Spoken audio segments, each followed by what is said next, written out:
बच्चों, आज की वीडियो का टॉपिक तो आपको पता ही चल गया होगा।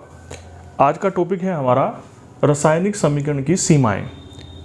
यानी सीमाओं को क्या अर्थ है, यानी जब हम रासायनिक समीकरण को लिखते हैं तो ऐसी कौन सी इन्फॉर्मेशंस हैं जिनकी हमें जानकारी रासायनिक समीकरण से नहीं मिलती और जो आवश्यक है मिलनी चाहिए, लेकिन एक रासायनिक समीकरण से हमें जानकारियाँ नहीं मिलती।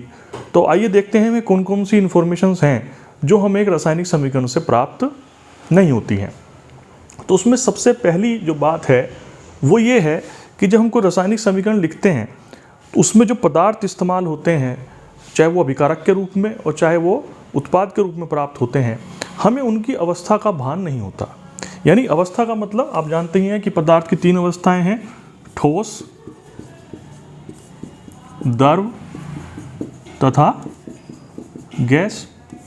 तो इससे हमें ये नहीं पता चलता कि हम जो प्रयोग कर रहे हैं पदार्थ वो किस अवस्था में है, वो ठोस है, द्रव है या गैस है। यानी कि हमें पदार्थ की भौतिक अवस्थाओं का पता नहीं चलता है। ठीक है, ये गैसीय अवस्था नहीं, भौतिक अवस्था है। भौतिक अवस्था की जानकारी हमें नहीं होती है। दूसरी चीज़, हमें ये भी नहीं पता चलता है कि किस पदार्थ की क्या सांद्रता है। सांद्रता का अर्थ होता है कि वो पदार्थ जल में उसका अनुपात कितना है। जब जल से ज़्यादा पदार्थ की मात्रा ज़्यादा होती है तो उसको सांद्र विलयन कहा जाता है, और जब उसकी मात्रा कम होती है उसके अनुपात में तो उसे तनु विलयन कहा जाता है। तो हमें सांद्रता का भी बोध रासायनिक समीकरण से नहीं होता है। ठीक है।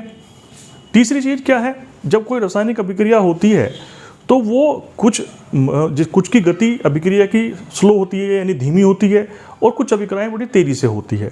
तो हमें अभिक्रिया की गति का भी पता नहीं चलता है कि रासायनिक समीकरण को देखकर कि ये इसकी गति तीव्र है या मंद है। और ये भी नहीं पता चलता कि ये अभिक्रिया कब पूर्ण होने वाली है, यानी अभिक्रिया में लगने वाले समय का भी हमें ज्ञान नहीं होता। तीसरा पॉइंट, गति या समय का हमें पता नहीं चलता है। ठीक।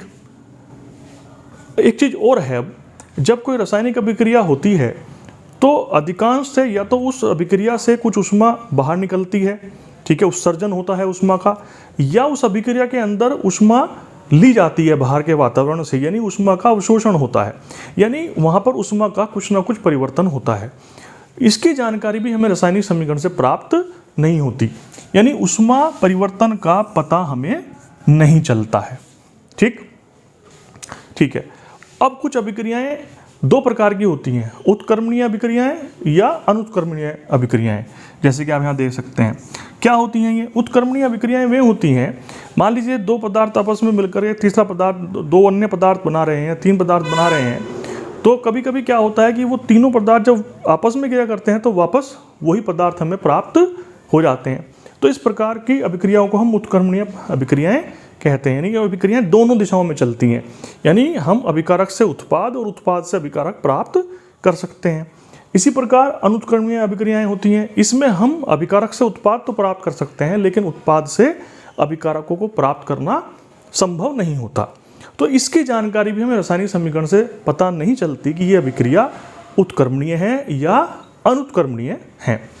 तो ये हमारी 5 ऐसी इन्फॉर्मेशंस हैं जो हमें रासायनिक समीकरण से प्राप्त नहीं होती हैं, जो ये सीमाएं हैं इस रासायनिक समीकरण की, जिनको हम अगले टॉपिक में बताएंगे कि किस प्रकार इन्हें दूर किया जाएगा।